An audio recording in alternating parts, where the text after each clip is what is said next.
Yesterday morning at 2:41 a.m.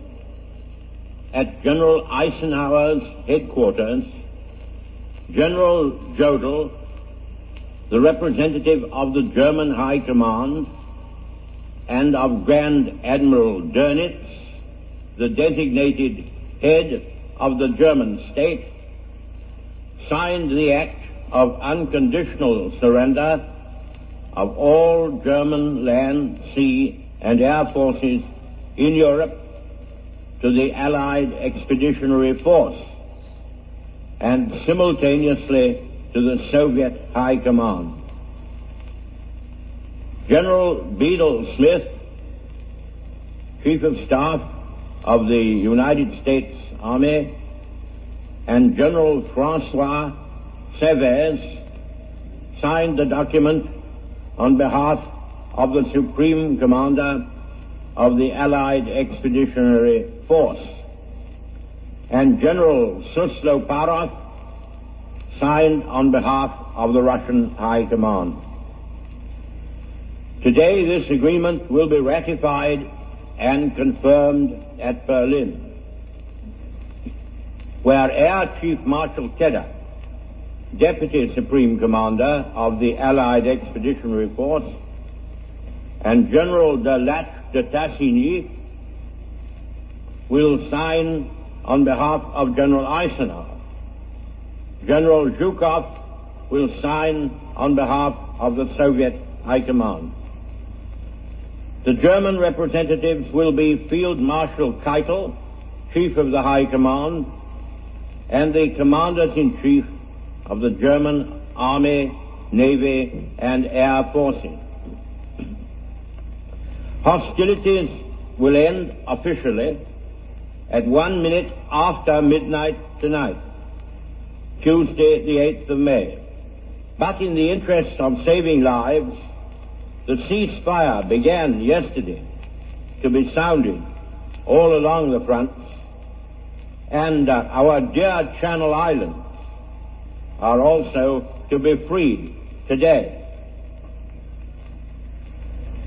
The Germans are still in places resisting the Russian troops, but should they continue to do so after midnight, they will, of course, deprive themselves of the protection of the laws of war and will be attacked from all quarters by the Allied troops.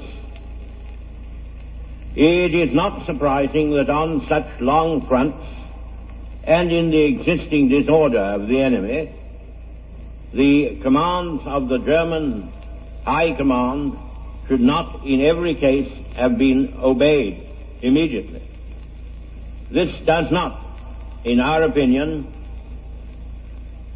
with the best military advice at our disposal, constitute any reason for withholding from the nation the facts communicated to us by General Eisenhower of the unconditional surrender already signed at Reims, nor should it prevent us from celebrating today and tomorrow, Wednesday, as Victory in Europe days.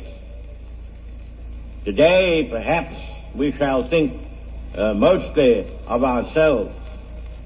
Tomorrow, we shall pay a particular tribute to our heroic Russian comrades whose prowess in the field has been one of the grand contributions to the general victory.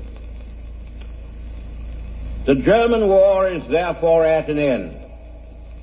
After years of intense preparation, Germany hurled herself on Poland at the beginning of September 1939. And in pursuance of our guarantee to Poland, and in common with the French Republic, Great Britain, the British Empire, and Commonwealth of Nations declared war upon this foul aggression. After gallant France had been struck down, we from this island and from our united empire maintained the struggle single-handed for a whole year, until we were joined by the military might of Soviet Russia and later by the overwhelming power and resources of the United States of America. Finally, almost the whole world was combined against the evildoers, who are now prostrate before us. Our gratitude to all our splendid allies goes forth from all our hearts in this island and throughout the British Empire. We may allow ourselves a brief period of rejoicing. But let us not forget for a moment the toils and efforts that lie ahead. Japan, with all her treachery and greed, remains unsubdued.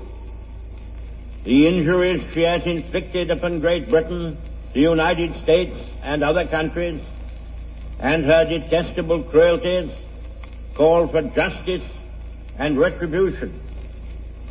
We must now devote all our strength and resources to the completion of our tasks, both at home and abroad. Advance Britannia! Long live the cause of freedom! God save the King!